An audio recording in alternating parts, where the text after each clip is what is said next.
কি বলতে চাইছো স্পষ্ট করে বলো তো আদি। কতবার বলবো বলো তো, কতবার বলবো যে আমাদের ওখানে পুলিশ নিয়ে যাওয়াটা ঠিক হয়নি? কি লাভ হলো এতে? আর মাত্র হাতে 48 ঘন্টা সময়, মাত্র 48 ঘন্টা। মানে তুমি ধরেই নিয়েছো যে আমি কিছু করতে পারবো না, তাই তো? আনন্দি কি করে করব বলো তো, কি করে করব বলো? কিভাবে? মানে আমাদের হাতে 48 ঘন্টা সময়, এই 48 ঘন্টা সময়ের মধ্যে আমরা দিদিকে সুস্থ করবো, করে ওর মায়ের কাছে ফিরিয়ে দেবো, এটা সম্ভব?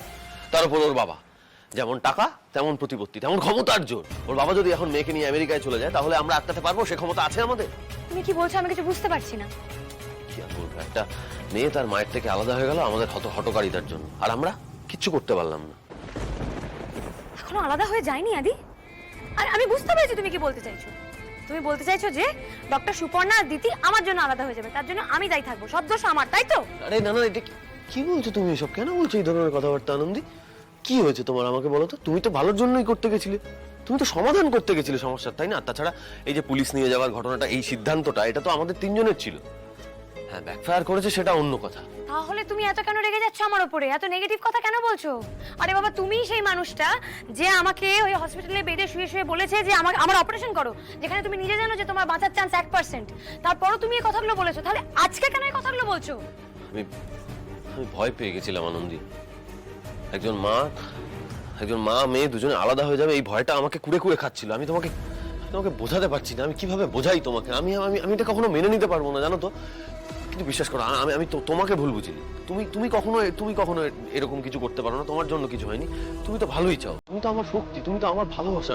তুমি তুমি তুমি এসবের মধ্যে ইনভলভ নাও। বিশ্বাস করো, আমি কখনো ভাবিনি এটা।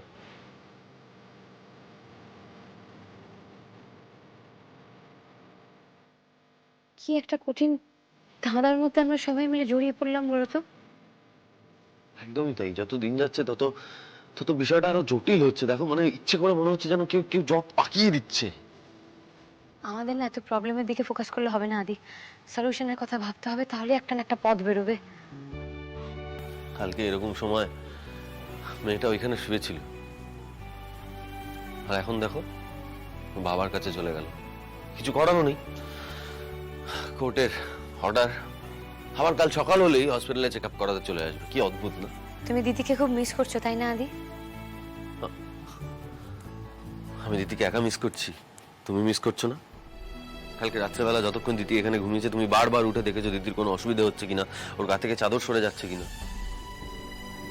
সে তো তুমিও আমাকে দেখেছো, তুমিও দেখেছো যে আমি ঠিক করে ঘুমোচ্ছি কিনা, আমার মাথায় বালিশ ঠিক করে দিয়েছো, আমার গায়ে চাদর ঠিক করে দিয়েছো, যাতে আমার কোনো অসুবিধা না হয়। দেখোনি? এটাই তো আমাদের জীবন। তোমার ভালো মন্দ, তোমাকে যাতে যত্নে রাখতে পারি, এটা দেখা তো আমার দায়িত্ব, বলো।